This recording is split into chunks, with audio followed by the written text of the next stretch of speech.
വഖഫിൽ നിർണായക നിർദ്ദേശങ്ങളുമായി സുപ്രീം കോടതി. കോടതി വഖഫായി പ്രഖ്യാപിച്ചത് ഡീനോട്ടിഫൈ ചെയ്യരുത്. വഖഫായി പ്രഖ്യാപിച്ച സ്വത്തുക്കളിൽ മാറ്റം വരുത്തരുത്. വഖഫ് സ്വത്തുക്കളിൽ തൽസ്ഥിതി തുടരണം.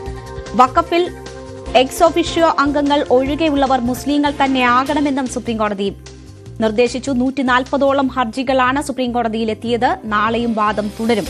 മനു ഭരത് ഈ വാർത്തയുടെ വിശദാംശങ്ങളുമായി ചേരുകയാണ്. മനു, നിയമ ഭേദഗതിക്കെതിരെ വലിയ രീതിയിൽ പ്രക്ഷോഭം രാജ്യവ്യാപകമായി ഉയരുമ്പോഴാണ് നിർണായക ഇടപെടൽ സുപ്രീം കോടതിയുടെ ഭാഗത്തു നിന്നും ഉണ്ടാകുന്നത്.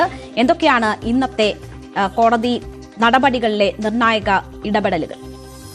രാജ്യവ്യാപകമായി വലിയ തോതിലുള്ള ഒരു പ്രക്ഷോഭം അങ്ങനെ ഉണ്ടായിട്ടില്ല എന്നതാണ് അതിലെ ഒരു പ്രധാന കാര്യം. ബംഗാളിൽ ചില കലാപങ്ങൾ നടന്നു.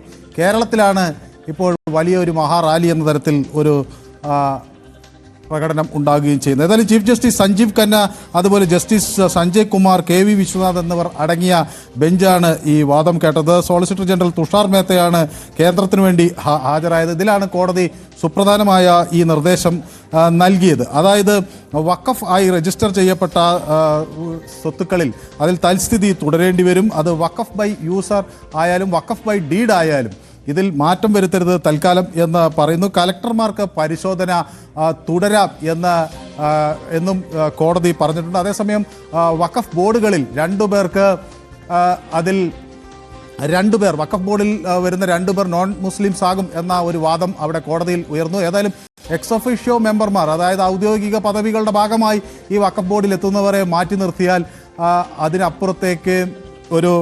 അതിനപ്പുറത്തുള്ള ആളുകൾ മുഴുവൻ മുസ്ലിങ്ങൾ തന്നെ ആയിരിക്കണം എന്ന നിർദ്ദേശവും കോടതി വയ്ക്കുന്നു. ഏതായാലും ഈ വിഷയത്തിൽ ഒരു അന്തിമ തീരുമാനം നൽകുന്നതിനായി നാളെ കോടതി ഈ കേസ് വീണ്ടും പരിഗണിക്കും.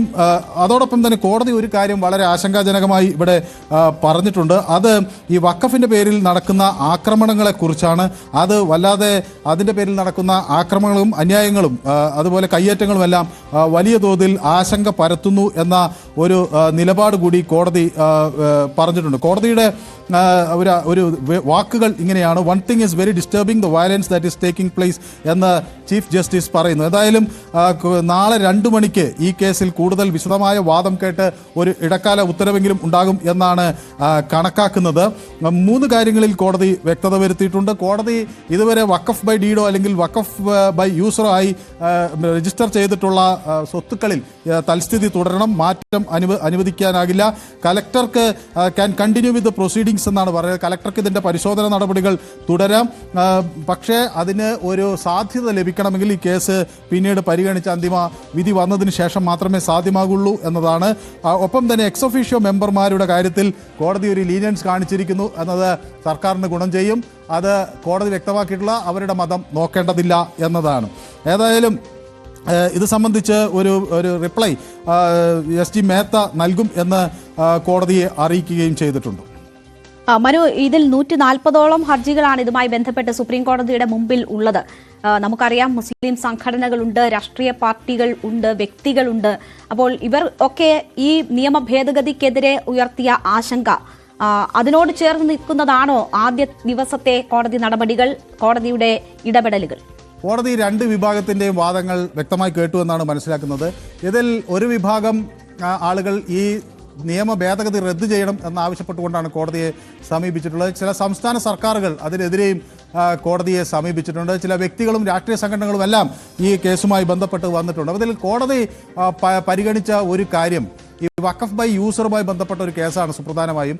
അത് ഒരു സ്വത്ത് വക വഖഫാണ് എന്ന് വാക്കാൽ പറഞ്ഞ് മുമ്പ് ഉണ്ടായിരുന്നെങ്കിൽ അത് വഖഫായി പരിഗണിക്കും എന്നൊരു വിഷയം വലിയ തോതിൽ ചർച്ചയായിരുന്നു. പക്ഷേ കോടതി പറഞ്ഞത് 14, 15, 16 നൂറ്റാണ്ടുകളിലൊക്കെ ഇംഗ്ലീഷുകാർ ഇവിടെ ഭരണം സ്ഥാപിക്കുന്നതിന് മുൻപൊക്കെ ഇങ്ങനെ ഭൂമി അത് രജിസ്റ്റർ ചെയ്യുന്ന അല്ലെങ്കിൽ വിൽപ്പന ഉടമ്പടി അത്തരം കാര്യങ്ങളൊക്കെ ഉണ്ടായിക്കൊള്ളണമെന്നില്ല.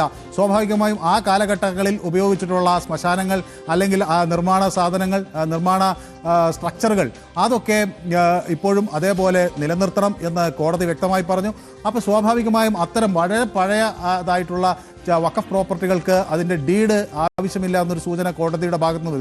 അതേസമയം കോടതി മറുവശത്തിൻ്റെ ഒരു കൺസേൺ പ്രധാനമായി ഉയർത്തുന്നത് ഡൽഹി ഹൈക്കോർട്ട് വരെ വഖഫ് പ്രോപ്പർട്ടിയാണ് എന്ന തരത്തിൽ ഒക്കെ ആവശ്യങ്ങൾ വരികയാണ്.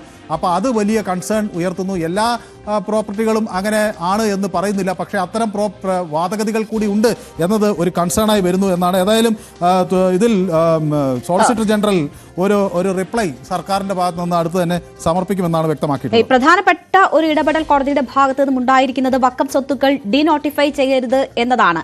അത് ഈ ഹർജി സമർപ്പിച്ചവരെ സംബന്ധിച്ച് ആശ്വാസം നൽകുന്നതല്ലേ? ഇപ്പോൾ തൽസ്ഥിതി തുടരും എന്ന ഒരു സാഹചര്യം ഉണ്ടാകുന്നത് അല്ല, കേസിൽ വഖഫ് നിയമ ഭേദഗതിക്ക് അത് സ്റ്റേ ചെയ്തിട്ടില്ല. പക്ഷേ തൽസ്ഥിതി ചില വഖഫ് പ്രോപ്പർട്ടികളുടെ ഭാഗത്ത് തർക്കം തുടരുന്ന കാര്യങ്ങളിൽ തൽസ്ഥിതി തുടരണം എന്നത് ഒരു കേസിൻ്റെ സ്വാഭാവികമായ രീതിയാണ്. അത് അവസാനിക്കുമ്പോൾ മാത്രമേ സ്വാഭാവികമായും അതിലൊരു അന്തിമ തീരുമാനമുണ്ടാവുള്ളൂ. ഏതായാലും അത് ഒരു ദിവസത്തേക്കുള്ളൊരു ആശ്വാസം എന്ന് വേണമെങ്കിൽ വായിച്ചെടുക്കാം. ഇത് വഖഫ് ബൈ യൂസറായും വഖഫ് ബൈ ഡീഡുമായും നൽകിയിട്ടുള്ള മാർക്ക് ചെയ്തിട്ടുള്ള പ്രോപ്പർട്ടികളിൽ പെട്ടെന്നൊരു തീരുമാനം എടുക്കാൻ ഇപ്പോൾ ഈ രാത്രി കൊണ്ട് കഴിയില്ല എന്നാണ് അത് വ്യക്തമാക്കുന്നത്. ഇതിപ്പോൾ ഈ കേസുമായി ബന്ധപ്പെട്ട് ഇന്നും നാളെയും വാദം കേൾക്കും എന്നതായിരുന്നു നേരത്തെ നമുക്ക് മനസ്സിലാക്കാൻ കഴിഞ്ഞത്. ഇന്നത്തെ വാദങ്ങൾ പൂർത്തിയായിരിക്കുന്നു, നാളെ വാദം തുടരും. നാളെ തന്നെ ഇക്കാര്യത്തിൽ ഒരു തീരുമാനം സുപ്രീം കോടതിയുടെ ഭാഗത്തു നിന്നും ഉണ്ടാകുമെന്നാണോ പ്രതീക്ഷിക്കുന്നത്?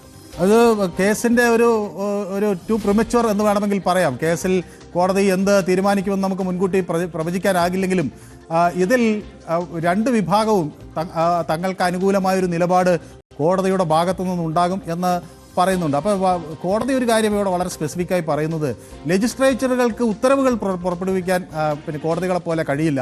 അവർ നിയമനിർമ്മാണത്തിൻ്റെ ഭാഗമാണ് ചെയ്യേണ്ടത്. ഉത്തരവുകൾ പുറപ്പെടുവിക്കേണ്ടത് കോടതികളാണ് എന്നൊരു നിലപാട് കോടതിക്കുണ്ട്. അപ്പോൾ സ്വാഭാവികമായും ഈ വിഷയം പരിഗണിച്ചതിന് ശേഷം ഇതിൽ ഒരു അന്തിമ വിധി അല്ലെങ്കിൽ ഒരു ഇടക്കാല ഉത്തരവ് അല്ലെങ്കിൽ ഇത് മറ്റ് കീഴ്ക്കോടതികളിലേക്ക് പോകണോ എങ്ങനെയാണ് എന്നതിനെ സംബന്ധിച്ചൊക്കെയുള്ളൊരു തീരുമാനം ഉണ്ടാകും. അത് നാളെ ഉണ്ടാകും എന്ന് തന്നെയാണ് നമ്മൾ പ്രതീക്ഷിക്കേണ്ടത്.